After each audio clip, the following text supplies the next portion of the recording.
Hey guys, and welcome to Anchor to Truth. Tonight we are diving into chapter 10 in the book of Jubilees. So let's get started. All right, let's jump into chapter 10. It says in verse 1, and in the third week of this Jubilee, the unclean demons began to lead astray the children of the sons of Noah and to make to err and destroy them. And the sons of Noah came to Noah, their father, and they told him concerning the demons which were leading astray and blinding and slaying his sons' sons. So it says, and blinding and slaying his son. So blinding to the truth or physical blinding or both? What do you think? I'm going to say it's a spiritual blinding because the verses above that where it talks about they were leading them astray Mm-hmm. to make err and destroy. Yep. Yeah. Yeah, I kind of lean that way too. Just based on the context and you don't see a lot of physical attributes or physical manifestations of anything yet, at least. Yeah, I agree with that. And obviously the unclean demons, we are referring to what, boys? These are the children of the Watchers. That's Yeah. right. Otherwise known as the Nephilim. So The this is Nephilim. the disembodied spirits of the Nephilim. Once they died. Once Right. they died. Yep. Yeah. That's Once correct. they died.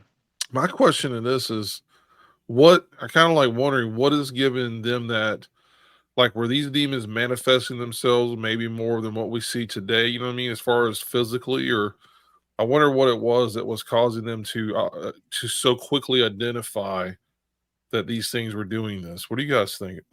Well, I think first of all, Noah probably had a little more discernment and a little clearer spiritual eyes than maybe most of us do right now. You know, Mhm. the relationship that he had with the Father probably allowed for that. You know, I would assume that he probably knew how to recognize them based off of what he saw prior to the flood. Hmm. Right. You know, And I think the other thing that we have to kind of remember is, this is still not too far after the flood and the world being reset to about 8 people.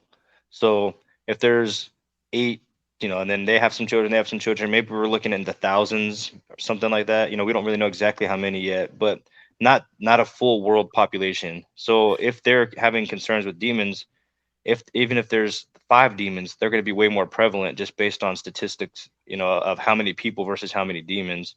Where today we have there's no new demons that are being produced, if you want to call it that, but there's tons of more people. So like a per capita thing, I wonder if that's more or less why we see it so prevalent at that time. well, I think that we do, at least in current days. I think that we see that very prevalent with people who are seeking specific type of power, right? We see that in Right. people who are practicing occult ways. Mm. But as far as the everyday person, I don't know if there's a real need for that because and the reason why I say that, I think that there's the influence and us making our own bad decisions. So, like if we go back up here to the scripture here, it says to lead astray the children of the sons of Noah and to make error and destroy.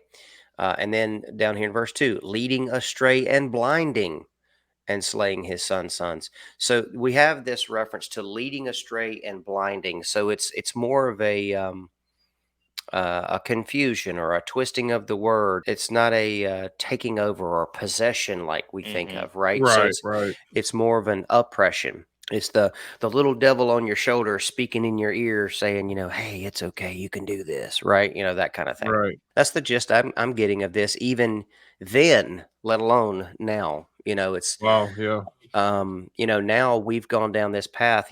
Thousands of years later. We're 4,000 years past Noah's time frame here, Hmm. and we've had generation after generation after generation of error. Yep.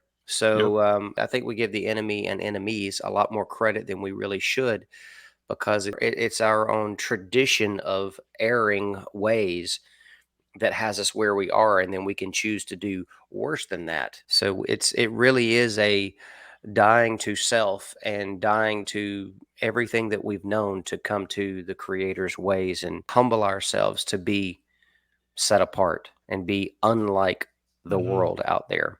Well, and something you said, Kyle, that really jumped off the page. It's like as soon as you started reading it, was lead. You said led astray, and then also later on it said they were leading astray. Mm-hmm. And what's interesting about that is not the fact that they were led astray, but the fact that a leader is only a leader because there's someone who is following.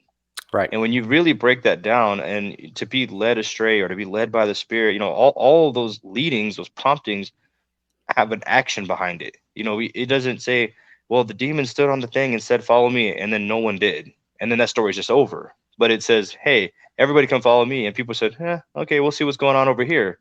And that applies to all different things. And so I thought that was really interesting today. That's kind of the first time I've ever really thought of it that way is, is, oh, they were just leading people into bondage, leading people into hell, leading people, leading people, leading people. And you're like, well, yeah, you had a choice. You could have just not followed. That Right. leader only is a leader based on the people that are following them. And it kind of brings me back to the point of the people nowadays that are practicing occult ways. They're seeking spirit guides and spiritual things or whatever, right? To gain power and authority and influence and all these things, right? Or even fame and fortune and that sort of stuff, right? So in order to do so, these people are following these spirits that are leading them. So I don't know that there's a need for them to be as involved as we think they might. We have this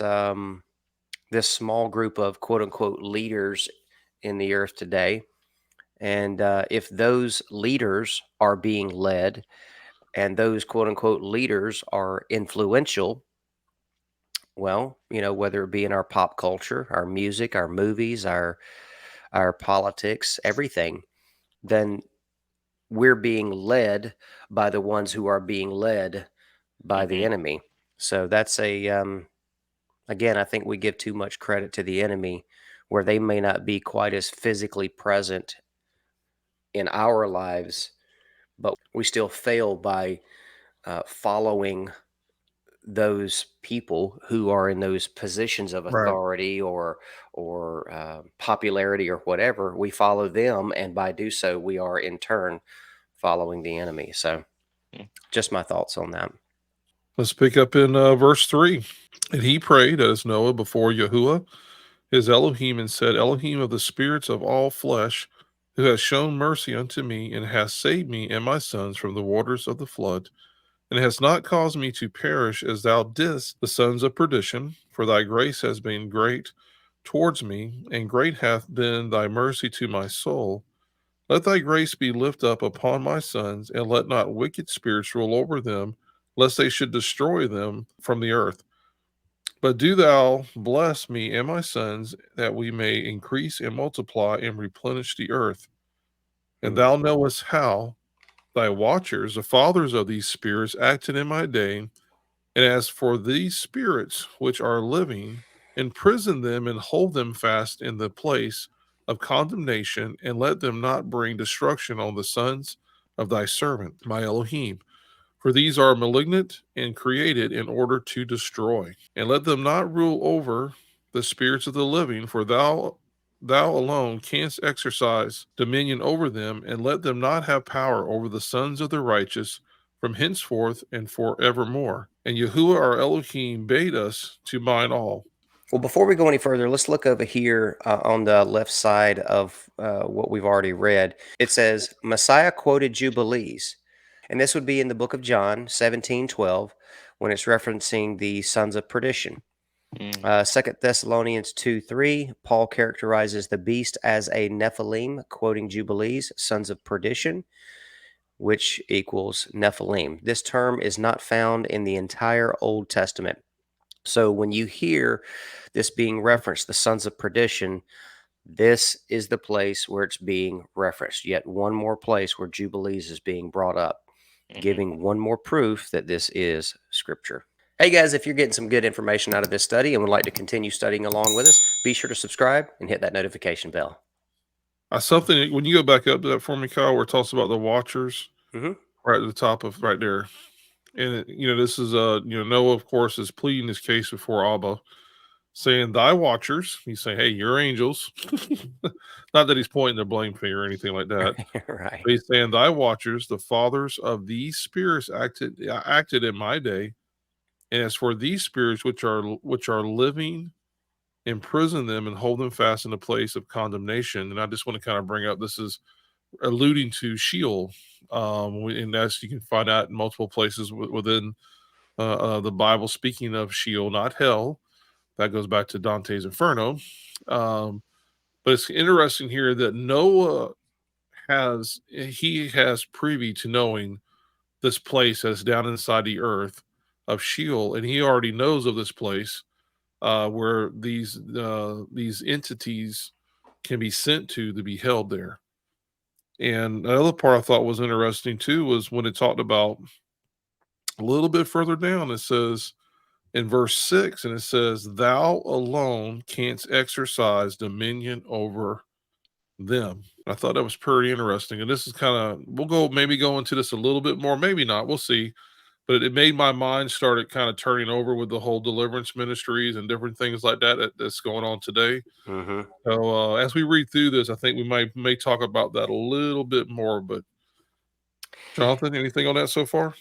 Yeah, for sure. So I started off in 3 and really started to look at this as a prayer. And for whatever reason, like stuff stands out to me when I'm reading different things on the page. And I try to always look at things for what it's not saying obviously. So when I look at Right. 3 and start reading it further down, it says, and he prayed before Yahuwah. So he's actually showing us a little bit of a model of a prayer, because he starts off with saying, how you've shown mercy to me and how you've saved me, and thank you for the grace that you've given me and your mercy to my soul.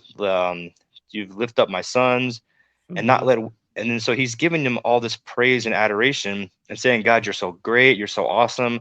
I wouldn't even be able to stand here and speak if it wasn't for all that you've done for me already. That being said, I got a request. And so you can see that request comes in as he's kind of giving God all the glory and all the praise. And he's telling him from a very sincere heart of, hey, these are my kids. These are all I have left. Literally, the whole world is all we have left. But Yeah. there's this problem that we're dealing with. Is there any way that you can kind of jump in here and maybe help us out a little bit, or is it something that we don't understand that you can give us some clarity for, or can you just actually just stop it altogether? Because whenever you read it in 4 down, it says, "But do thou bless me and my son." So he's asking for that blessing, but he's saying that in 5, he's like, if we don't take care of this, they're going to destroy us. Like whatever's going on, we can't, we're not equipped for this battle. And I think that kind of goes, that's where me and Joe now are kind of lining up in that same thought process. Is there is this spiritual battle, and even Noah and his sons are saying, this is not for us. We got to take our flesh out of this, because this battle is Yep. against spirits and principalities, and we're not it. We know who is, and we know the one, the creator of all things. We know the one who wins this battle, but it's not us. And I think it was a good representation of where we stand as the human flesh of, there is a battle, but we should understand our place in that and understand that, yeah, we try to go fight against ancient beings that have been deceiving and leading people astray for thousands of years, and we think we have the answers. Noah didn't have the answers. None of the people before Noah or after Noah had all the answers, until we see Yeshua walk on the scene with 100% authority given to him only by the Father. That's the only time we see that. So it's really cool to see that break down in Right. a past history form, and kind of try to work on applying that to all the stories up until today. Yeah, this is the man who was exercising the highest authority in in flesh that the Father has given anyone during this time frame, right? Mm-hmm. So he's operating as a high priest. Yep. He's operating as the one who is, he's acting, if you want to use the term right hand, it's kind of the flesh right hand version of Yeshua in this day, right? During this time frame. So he is the guy. And we don't see him saying, okay, we need to go cast these things out. He's going to the Father and he's saying, this is one. I love that you pointed out the process of prayer. I think that's super important. Mm-hmm. Yeshua gives us that process as well, right? A little bit different wording, but again, even Yeshua said, pray in this manner. He didn't say repeat these words over and over again, right? So we get that formula, if you will, for how to pray. We see that represented here, and he's letting his heart be known, and he's saying, if basically if it's possible, do this, but either way, bless my children, Right. Yep. right? I think that's a wonderful point to point out. He didn't go casting out demons. He still said, Father, your will be done, if you will. Yeah, and I like to point out again in verse 6, where it says right there, it says, "Thou alone canst exercise," which is basically saying, you're the only one, Father, who can exercise dominion over them. So again, Kyle, alluding to what you're saying of him acting in the role of a high priest, he knew exactly where to go to. He knew exactly, and again, what you're saying, Jonathan, he knew, hey, this isn't my realm. This isn't my thing that I need to step into. Abba, you're the one who can take you. You're the ones who you control all of them, and you alone have this power to send them to this place of judgment or condemnation. So, I thought that was really cool. Yeah, and in the second part of verse 6, it says, and let them not have power over the sons of righteous from henceforth and forevermore. Yeah, And even further down here in verse 7, it says, and Yahuwah our Elohim bade us to bind all. I think there's a lot we need to dig into on this, because there is a lot of so-called deliverance ministries out there that I think probably are doing things in a very incorrect way. And remember, you know, we have to be very careful with this. It's very appealing to a lot of people to want to jump into something like a deliverance ministry, right? Because Mhm. it um it gives us this feeling like we have some kind of power or authority. And casting out demons, clearly there is a power being shown there.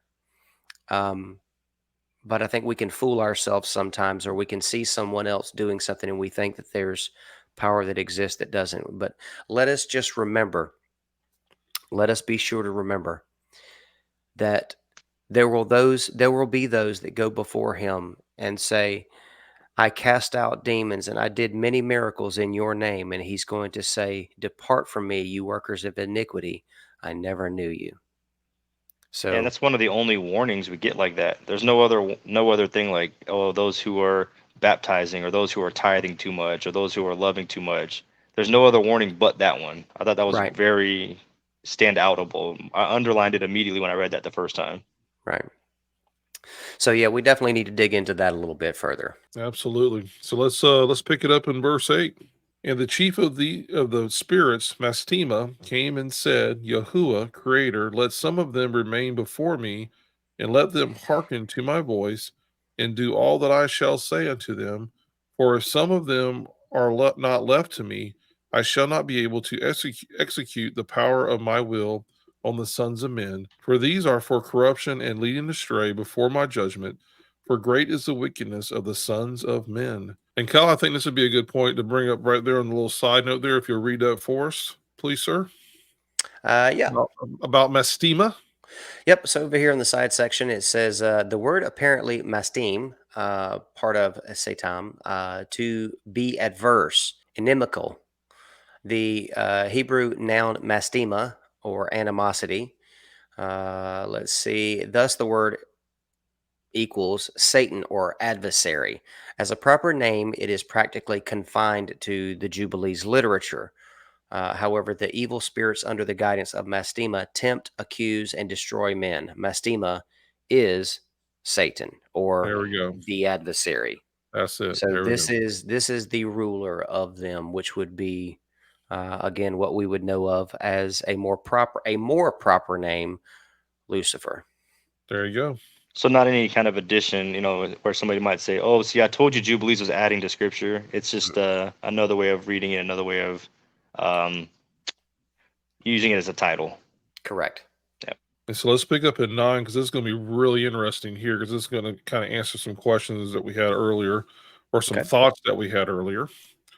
It says in 9, he said, this is Hasatan, Mastema, let the 10th part of them remain before him, and let 9 parts descend into the place of condemnation. In verse 10, it says, and one of us he commanded that we should teach Noah all their medicines, for he knew that they would not walk in uprightness, nor strive in righteousness. And we did according to all his words. All the malignant evil ones were bound in the place of condemnation, and a tenth part of them we left that they might be subject before Satan on the earth. So remember, this is an angel that is giving all of this information to Moses, right? So this is an angel speaking to Moses so that Moses can dictate all of this information. So this angel is telling Moses, and the chief of the spirits, Mastema, came and said, da da da da da. And then after that, it says, and one of us he commanded that we should teach Noah all their medicines. So again, this is the angel speaking to Moses about what has happened. Awesome. I also find it very interesting. So there was an agreement that was made between Hasatan, Mastema, Lucifer, whatever you want to call him. There was an agreement made because, verse 8, and the chief of the spirits came and said, Yahuwah, creator. So he's speaking directly to Yahweh here. He says, let some of them remain before me, and let them hearken to my voice, and do all that I shall say unto them. For if some of them are not left to me, I shall not be able to execute the power of my will on the sons of men. For these are for corruption and leading astray before my judgment, for great is the wickedness of the sons of men. He's saying if he didn't have these demons available to him, he wouldn't be able to execute his will on the earth. So there was an agreement that was made to allow Yep. Hasatan, right, to execute his will on mankind.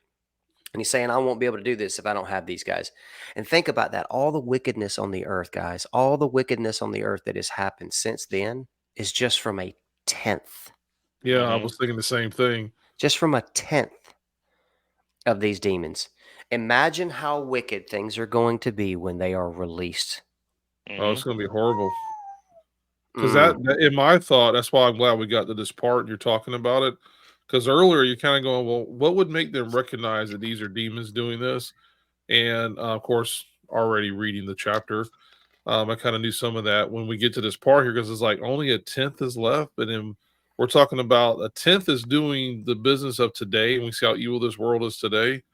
I was like, well, they had the whole group, the whole 100% in such a small population. It would be very obvious that there was something, from the other side that was happening even more. So, yeah, so that it's kind of scary to think that a tenth was all that was left here, not the whole group. right? It also, in this, lets me know that the Hasatan is still subject to the Father, and that he actually does the will of the Father. We go back to the book of Job, and it says Satan shows up and he says, hey, where you been at? Well, I've been going to and fro. Basically kind of saying I've been doing my job, going to and fro and seeing who I could destroy, who I could do whatever. And that's when, of course, it goes into the famous part of that book of Job. He says, well, have you considered my boy Job, who's perfect and righteous in all of his ways?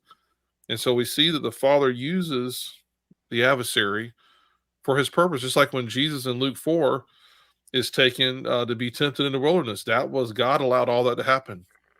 He says, hey, I need you to be tested. I need to see if you're going to be what I need you to be, true and tried, all or true and is that right the word say? Tried True, and true. tried and true. There we go. All the way to the end. And so you see this, please, like as he says right there, go back to that one for me, please, sir, verse 8. He says, and here's something that's interesting here. He says, let them hearken to my voice. And when we read that again, it made me think, were these things just freely doing whatever they want to do at this point? It just made me wonder, because he says, let them hearken to me. Like he's saying, I want you to command them to listen to my voice, and I'm going to be the one leading over them. So it kind of makes me feel like these things are kind of running amok and doing whatever they wanted to without any true leadership, possibly. And again, it says right there, it says, for if some of them are not left to me, I shall not be able to execute the power of not, he says my will on the sons of men. But ultimately, I believe that's Abba's will. For these are for corruption and leading astray before my, and of course, The enemy knows whether you're unclean spirit or a fallen angel that judgment will be coming for you in the end. Mhm. Well, I mean, I see what you're saying. Obviously, it's not the will of the Father that men be corrupted, but I Right. see what you're saying. The will of the Father that things may happen so that things play out the way that they're supposed to. Right. Um, and then verse 9 down here it says, and let a tenth part of them remain before him, and let nine parts descend into the place of condemnation. So this actually happened, right? So this Mhm. this is something that the Father allowed to happen. Over here on the side it says only 1/10 are permitted to act freely against mankind till the day of judgment.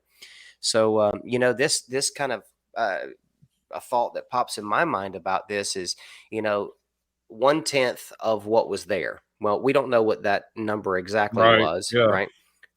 It was a lot, but Yeah. 1/10 of whatever that number is, right? So, in other words, they have a limited amount. What that tells me is as the population of humanity grows, they're probably going to be a whole lot more selective on who they choose That's correct. to influence, right? It's going to be Right. people of influence, people who are seeking them to be used by them as vessels. Mhm. I think we're going to see less and less of this as time goes on until judgment, uh, for your everyday person. And it's going to be more targeted towards those people of influence, the politicians, the leaders of the Mhm. world out there, so called, uh, the um, the singers and the actors and the people who have influence. Right. Um, and honestly, I think that's exactly what we see play out because people tend to follow, and I would, that's exactly what's happening. yeah, I would say too with that, Kyle, is strongholds come to mind because like you said, as man has grown and there's now what 8 billion people on the planet that we talked about this. I forgot where we talked about this not too long ago. Maybe it was at our men's retreat. When you look at, we were talking about New Orleans, Mm. Hollywood, California, Vegas. um, Vegas, Las Vegas, whatever happens in Vegas stays in Vegas. Where I believe these things are setting up strongholds where it's like their sphere of influence, especially Vegas. Millions of people go in, not everyone stays there, but the influence of people flying into it, it's like a modern day Sodom and Gomorrah. They fly in, do their thing, and leave. Yeah. And so anywhere over the in this world where I see other strongholds where Christianity is completely banned, like China, this has one of the largest underground churches in the world, but they are very oppressive towards the Bible, Christianity, and just other places in this world that we can name as well. Where I look at those as key places of strongholds, where I think these things decide at some point, hey, let's set up camp here and let's focus here because there's not enough of us left to go around to every single person in the world, of course. So, just a Man, thought I man, had on that. think about those slogans, man. How deceiving is that? What happens in Vegas stays in Vegas, right? And Yeah, then New York, we got the greatest city on earth, right? And then Disney World, the yep, happiest place on earth. yep. With all these deceptive All your things. dreams come true. Hmm. At Magic Kingdom. Right. Yep, And then and yeah, no, it don't it what happens in Vegas don't stay there. It follows you all the way home. yep, it All the sure way. does. Yep. So one Mm, of the things that I liked here about the this section we're reading, especially going through like 8 and further down, is we just finished hearing Noah and his prayer, and then now in 8, I think we kind of gloss over a little bit that Noah's prayer was answered. He prayed for something out of this world, crazy, and by our standards today, God, can you get rid of 90% of the demons because this is ridiculous? And he's like, Or he wanted them all gone he at wanted first. them He's all like, gone. lock them Yeah. all right, up. right. No, but he asked for all of them, right? But Yeah, God yeah, was yeah. like, I'll honor you and give you the best that what makes sense. And there's this weird conflict going back and forth between God and Mastema, Satan here, of like, well, I would have cast them all out, but yes, you're right. I did give you that free will initially to rebel, and since you have the free will to do that, it wouldn't be right for me to then just go and trump the whole situation. But Hmm. I just love that God heard his prayer and answered his prayer. So that's the when they say we should pray with earnesty and pray for real things and things that we really expect outside of Mhm. our God help me get air in my tires or something like that. We can pray for real big world changing things, Yes. and God listens and sometimes answers. Yes. where are our prayers like this at? Where are our Noah prayers? Where are Abraham prayers? Yeah. I think we need to kind of get back to that thought process and that idea of that's a real thing that really happened. That Noah Yep. wasn't somebody who was, sent like an alien. He was just a guy who listened to God and then prayed to him and asked something that he had really on his heart to take care of his sons and bless them. Yeah. So And we kind of start with that, and then we see that throughout this conversation, we see Mastema, the Satan character, look to God and immediately tell him everything that he needed to say. Hey, God, you're the creator. So now we see his place and position. I have a petition because you did give me free will. Let's not, he's almost reminding God of his place, but at the same time, God is a God of righteousness and justice. So he says, yes, you're correct. I'm not going to go and literally beat you up because you did something that I allowed you to do. I allowed you to go against me, against my better judgment probably, but because you chose to do that, you're right. I do have to kind of honor that. And it's kind of like what Joe was saying. It's not a will, but it's in his character, it's in his nature to follow up on what he said. And God never breaks his promises or breaks his the things that he said he's going to do. That's right. And yeah, to your point, I mean, we're dealing with a tenth today, and sometimes we can't get off the phone, or we can't get off the couch, or we can't go and help somebody and say, well, it's too hard, or sins crouching at the door type stuff. And you're like, hey man, I think we can have a way bigger impact than what we're having today, especially if we have Noah like prayers and understand that, hey, it's us versus them. As long as we're staying within God's confines, we're using him as our strong tower, as our fortress, under his wings, all those good verses, and we wear our spiritual armor, go out with our sword, our Bible, we got the answers. We have the power, and that's where I think our authority lies, is whenever we have his word, we memorize it, meditate on it, and use it. Like Noah, I'm sure he was thinking back, hey, God told me that I can ask for all things in his name. Well, why don't Amen. I ask for this? And I think we have that same thought process, and maybe sometimes we kind of forget that, or we don't put as much weight in that as we should. Amen. yeah, and I think too, man, after Noah's with his walk with Abba, that after seeing the deluge that came, the flood, he's like, man, you're all powerful. And so to him, maybe this request, we've something that's been going around with our group a little bit with us guys. We've been talking about faith as a mustard seed. Hmm. And Noah, I think here was like there was no doubt in that his mind whatsoever. He's like, Abba, hey, put him down there in Tartarus, put him in that place of judgment. You don't see him struggling with the words here at all. He's like, hey, as a matter of fact, you have the power. You're the one that could do this, and I'm asking you to do it for me. So that's pretty incredible. So before we move on, let's address verse 10. It says, and one of us, the angels, he commanded that we should teach Noah all their medicines, for he knew that they would not walk in uprightness nor strive in righteousness. So there's medicines that we're going to be discussing here in a minute. And I know we're going to dig into that a little bit further. This also is referenced in another book that should be considered scripture, and that's the book of Tobit, chapter 3, verse 17, and chapter 12, verses 14 and 15. All right, let's pick up in verse 11. And it says, and we did according to all his words, all the malignant evil ones we bound in the place of condemnation, and a tenth part of them we left that they might be subject before Satan on the earth. And he explained to Noah all the medicines of their diseases, together with their seductions, and how he might heal them with the herbs of the earth. And Noah wrote down all things in a book as were instructed him concerning every kind of medicine. Thus the evil spirits were precluded from hurting the sons of Noah. And he gave all that he had written to Shem, his eldest son, for he loved him exceedingly above all his sons. And Noah slept with his fathers, and was buried on Mount Lubar, in the land of Arat. 950 years he completed in his life, 19 jubilees, and 2 weeks, and 5 years. In verse 17, and in his life on earth he excelled the children of men, save Enoch, because of the righteousness wherein he was perfect. For Enoch's office was ordained for a testimony to the generations of the world, so that he should recount all the deeds of generation unto generation till the day of judgment. Okay, so before we dig into the last part there, let's go back up here in verse 11. It says, we bound in the place of condemnation. So there's a lot of people in the quote unquote deliverance or so-called deliverance ministry groups that think that they have the ability to bind um, demons in, say, Tartarus or Right. Right. someplace like that. And we have to remember that this is being done by the angels that had permission to do so from the Father. There was a conversation, an agreement, and that is what happened. And if we fast forward and go to the time of Yeshua, when he's casting demons out, there were some evil spirits that said, have you come to punish us before our time?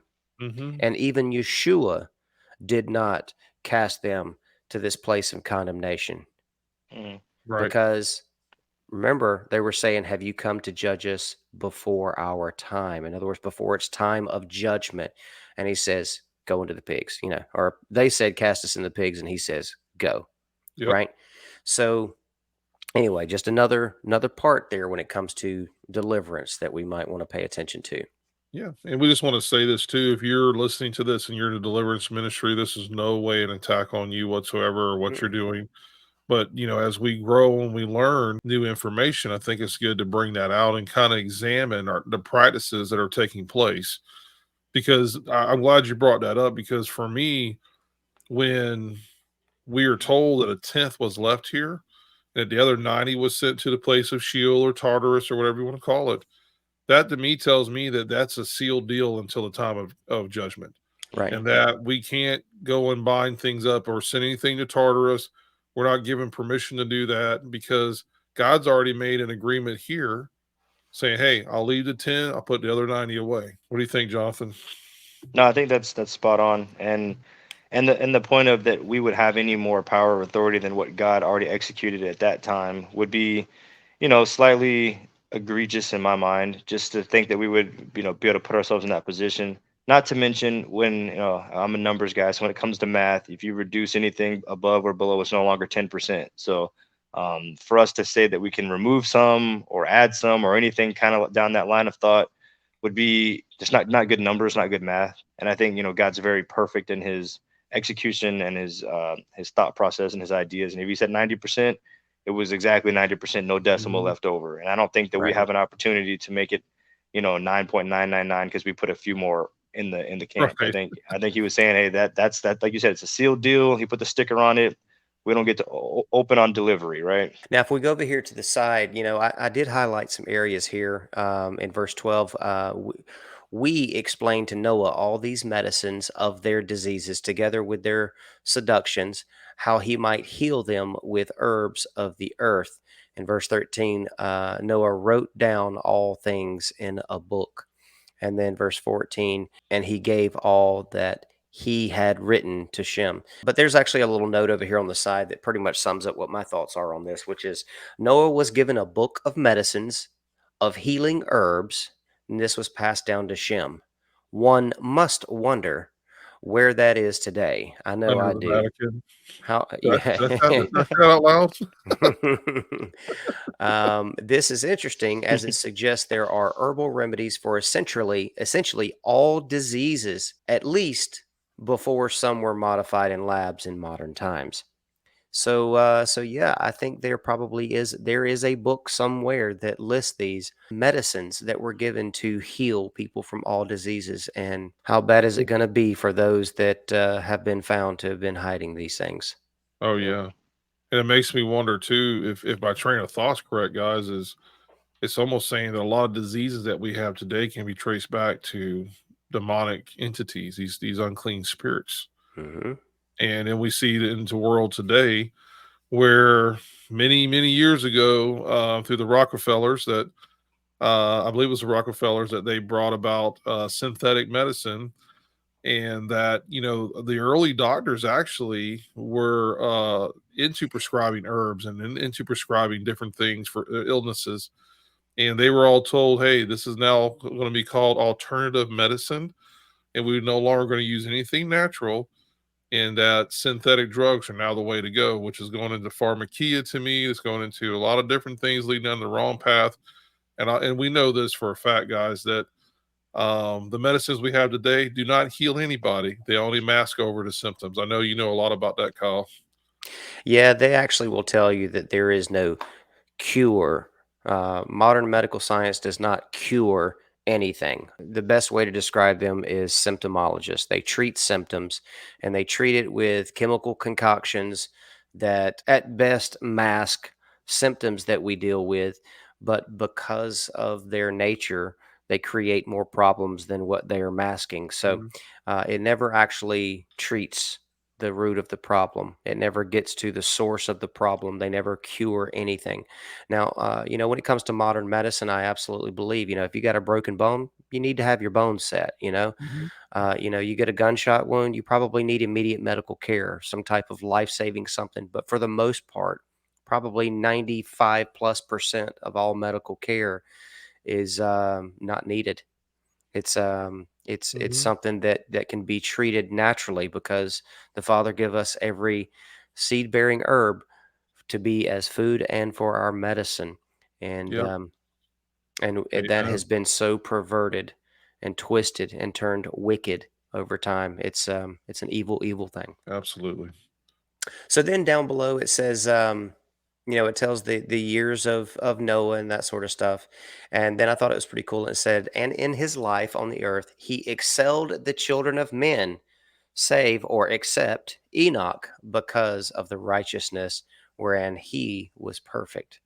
So, what do you believe the excelled the children of men except Enoch is referencing? Do you think that is in regards to his, I don't know, place in the kingdom because of his righteousness? Yeah, I would go more with his place in the kingdom, or his lifestyle, the things he did. We look at Enoch being that he was taken. He didn't even finish out his life on earth. So, whatever he did was worthy of beam me up. But Right. at the same time, Noah got to live through this time of literally the worst time in history, and it won't be matched until we get to the end times. So for him to come out of that somewhat unscathed, and to still be the one to write these books down and to teach this to his sons and to split out the earth and all that good stuff, you could kind of see where that excelling came from. None of us have lived in the days of Noah. That's something that's still in the future. So he's dealing with the 100% demons like we were talking about earlier. We're dealing with the 10. If he came out Right. of that on the good side, hey, you're a winner in my book. Yeah, absolutely. Absolutely. The thing I wanted to mention was about Enoch down here. It says for Enoch's office, in other words, his mission, what he was called to do, the place where the Father put him, his Oh, position, right, was ordained for a testimony to the generations of the world, so that he should recount all the deeds of generation unto generation till the day uh, of judgment. Mm. Thoughts on that? well, the very beginning of Enoch, when you read the first book of Enoch, says this is not for this present day, but for a future generation to come. And Mhm. so as soon as I was reading it, I was like, that's pretty cool. I mean, it's saying it right here in the book of Jubilees. For the office was ordained for a testimony to the generations of the world, a future generation to come. So what do you Good think point. there, Jonathan? Only thing I was kind of trying to justify in my head is, being that he said so that he could recount. It's almost as if he had a similar job to like the angels, that are writing things down, that are keeping Hmm. track and keeping note, but at a very, very specific purpose of, Hmm. hey, I need you to write certain stuff down in a certain manner for a certain purpose. And this is going to be information from generation to generation all the way until the end. And whatever you've got to say is something that really we should listen to, and something that God, I need you specifically to do this. And what you end up writing out is going to have immense importance. Not that it's anything bigger or better than scripture or jubilees or anything like that, but a very specific thing. And that's why I think it said his specific office, that he was ordained for that job. Absolutely. I agree. So the thing I wanted to bring up in this is, there's a lot of speculation about what happened to Enoch. Like, where is he? What happened to him? Right? Because, in the 66 canon, we have, and really the only mention we have of Enoch is, and Enoch was not because God took him. Right? What does that mean? Did he That's die? it. Was he raptured? Was he, what happened here, right? So, um, there's a lot of different lines of thought on what happened to Enoch when it says, "For God took him." So, what are some of the things that you guys have heard, or what are your thoughts on that? I'd just like to kind of hear what you guys have to say about that. My thoughts on Enoch is he was taken. I'm not sure where exactly he is as far as the heavenly realms. He could be in the third heaven where paradise is. Or he could have been given his glorified body already. I'm not really sure. But we know that he's not here on earth any longer. We know that he is somewhere within the heavenly realm. Where that is exactly, don't know. We've never been told, and I guess it's not important for us to know. Jonathan? Yeah, some of the thoughts I've had, and again, kind of similar answers, Joe, is we don't have any super scripture backup for a lot of what this stuff is. It's thoughts, ideas, and things we've come Mhm. across. But um, I don't personally think that he has his glorified body, just because of the language of when Yeshua resurrected. It said that he was the first of the first fruit. He was the first of the first fruits, and I believe the first to have that resurrected body, first of the resurrection. So that would be my only Mm, thing there. And I guess the other guys didn't die, so he would have been the first that died and resurrected. So there's lots of fun stuff to play around with that. But I do think that when we start to look at things like the two witnesses, and what we just read about him being writing all these things down and preparing a message for generation to generation, who better to be is one of those witnesses of somebody who's got brought up to heaven and knows all the stuff, and he can really answer like all the questions. Any question right. you have, he's like, I know all that stuff, the inner workings, the where the snow's at and where the sun came in and out of. He would know so many things that might help us to answer the debates and the questions that we had. So where he's at exactly, like I said, I don't think we have a clear enough answer to definitively say that, but I think it's a specific role, like we already read, of what he's writing, and I think that it might be something that ties into the end times Mm, account with the two witnesses.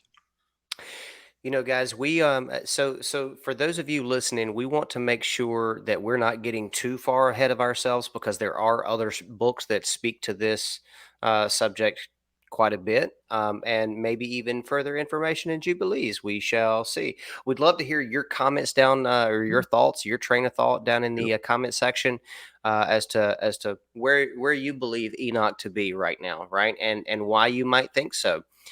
So this is our discussions here is not necessarily to specifically put a doctrine or a theology on you, so that you must Mhm. believe what we believe in every way, shape, form, or fashion, or something's wrong. This is a place where we can come together and really compare thoughts and compare scripture, and really go down some trails and dig deeper, so that we can find the truth in Yahweh's word. So, by all means, guys, we'd love to hear what you have to say down in the comments below. So please share that. Mhm. Yeah, I Uh, want to reedify this too. That this is a safe place, right? So don't, if you got a question, ask it. This is a safe place. None of us are going to go, well, you're stupid or you're whatever. We're not going to do any of that stuff, guys. This is a safe place to ask questions, to leave that's your right. comments. Because guess what? We're all growing together. None of us know all of it, That's and right. it's through an effort of not just us three, but you guys who are watching online, like sharing your ideas, sharing things that are on your heart, or things that maybe you've read that we've never read before, that might shed some light on these subjects. So we look forward to it, and just encourage you to leave comments. Just be a part of it. Absolutely. There's theories for where Enoch is that range anywhere from he's in heaven, to he's in paradise, and then various different versions as to where paradise is. Is it in the Yeah, third heaven? Is it at the North Pole? Is it in Antarctica? Is right, it some invisible city that we can't see and it's still right. here? There's all kind of ideas about that. So yeah, we'd love to hear what you guys have to say. And yeah, so we can explore some of that with everybody. Again, our goal is to find truth, and we hope that's your goal as well. And guys, I know we're just now getting good into this chapter, but for time's sake, we got to do another section. So we will see you next time for part 2 in chapter 10 in the book of Jubilees. God bless. Shalom.